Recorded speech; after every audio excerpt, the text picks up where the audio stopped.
Beside my wife, I owe everything to you guys.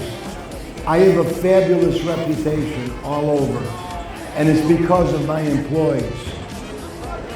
I keep saying this in meetings, and I mean it from the bottom of my heart.